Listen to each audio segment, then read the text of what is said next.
let's examine stereochemistry and synthesis. Now, when we're planning out a synthetic reaction, it is often important to consider the stereochemistry. If we have molecules that have more than one stereoisomer, we will more often than want only desire one stereoisomer.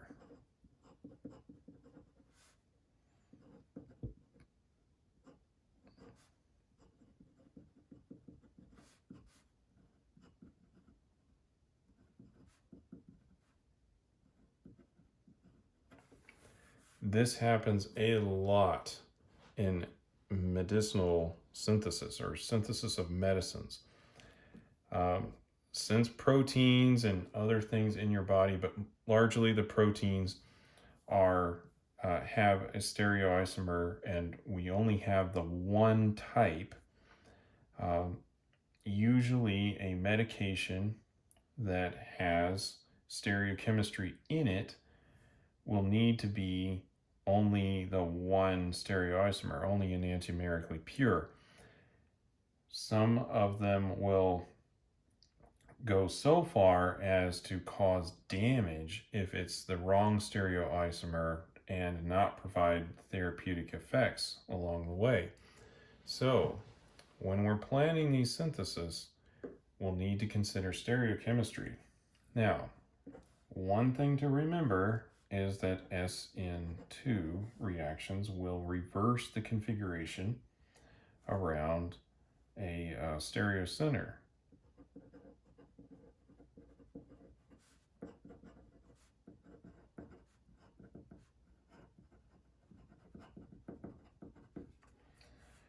So as an example, so we can see something on here. We'll just have a carbon group over there, and we'll put some kind of leaving group here. We're picking on bromine lately.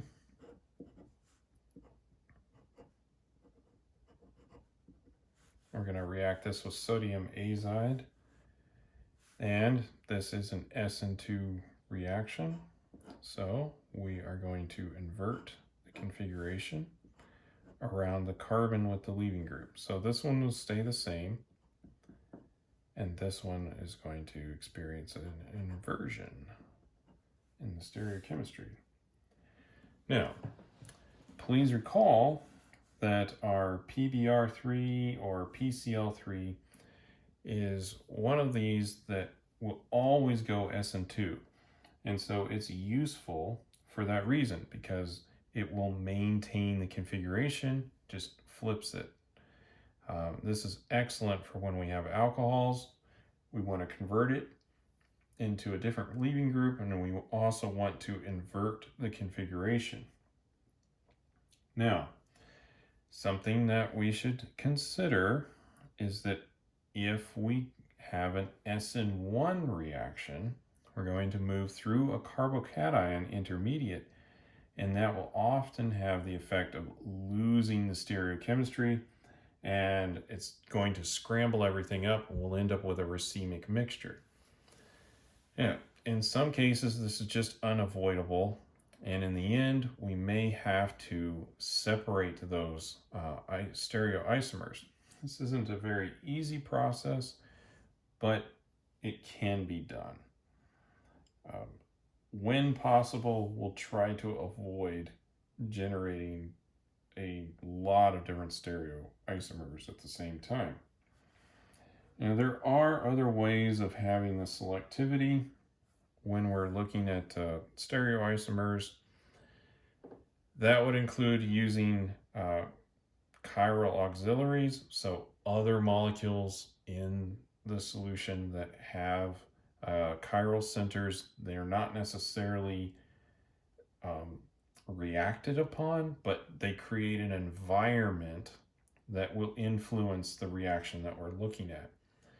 An excellent way to do it is to incorporate an asymmetric catalyst or a chiral catalyst, and that can impart the stereochemistry that we desire on the molecules. And indeed, that's how biology does it, or biological systems do. All of their enzymes are chiral, and they're chiral catalysts, and so they will operate on molecules, and they'll produce one stereoisomer. And they're very specific in that way. And chemists would like to emulate that where possible. But I just mentioned that as possibilities for generating the stereochemistry. And of course, we could start with a chiral molecule and then just not lose the stereochemistry as we go along, such as when we do a SN2 reaction. It inverts it, but at least it's still there. We've only made one stereoisomer in that process. Okay, another process that has selectivity is E2, right? Remember, this is a concerted reaction. SN2 is a concerted reaction. So if we set it up correctly, we can end up with something that will only produce one molecule. So let's look at one of those. So we can start off, we have a chiral center, a couple of chiral centers here, actually.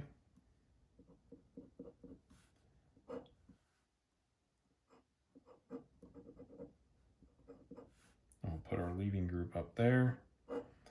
And our leaving group needs to be anti the proton. And when we do the elimination, then we will only get this isomer, which is the Z isomer. So these will be on the same side. And that just has to do with how these can line up with each other. And remember, the H has to be anti to the leaving group. Now you might say, well, how am I going to plan out where I would need to start to make a molecule like this? So let's just look at a situation where we're doing a retrosynthetic analysis for it. So we've got this that we want to make, right? And then let's see how we can do this. So we need to add something that we can eliminate across this double bond in such a way that it will hold this configuration, and we need to have it anti-configuration.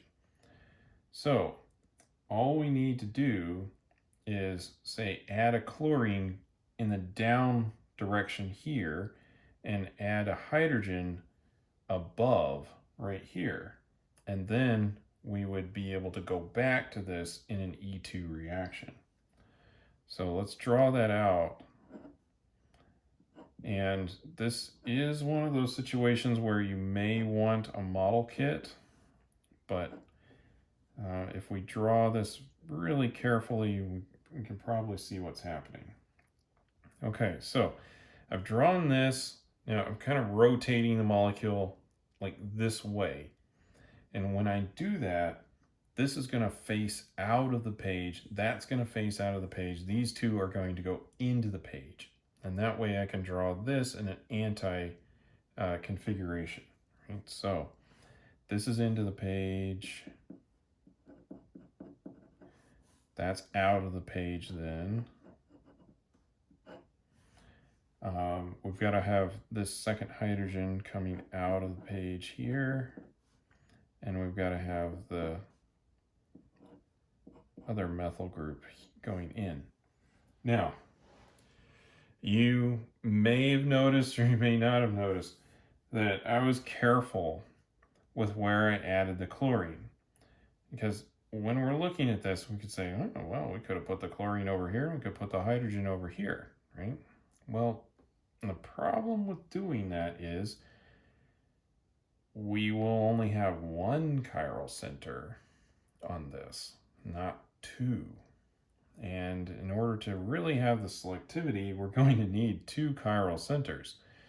Because if we had the hydrogen or the chlorine here, we had the hydrogen there, then we could rotate this bond around and that hydrogen could be the one that eliminates instead of this one, right?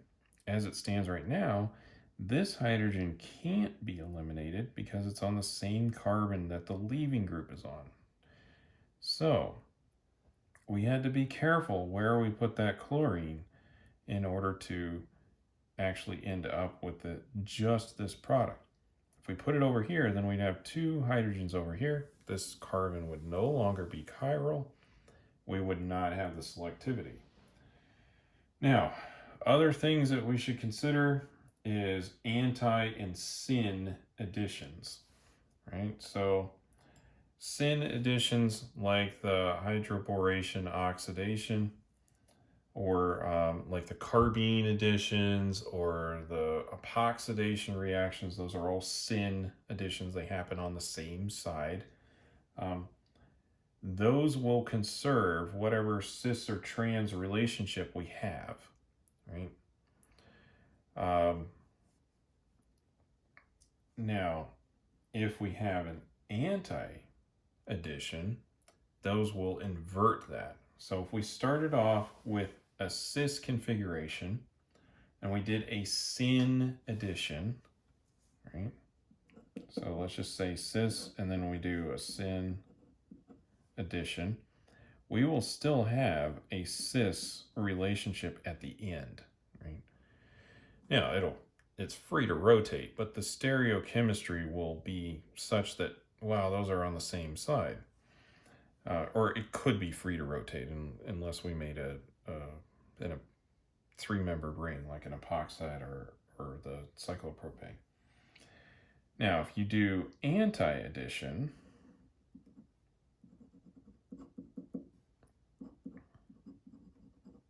you start with cis configuration, you do an anti-addition, you'll end up with a trans configuration.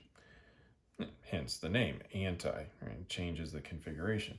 Syn addition is going to conserve the configuration.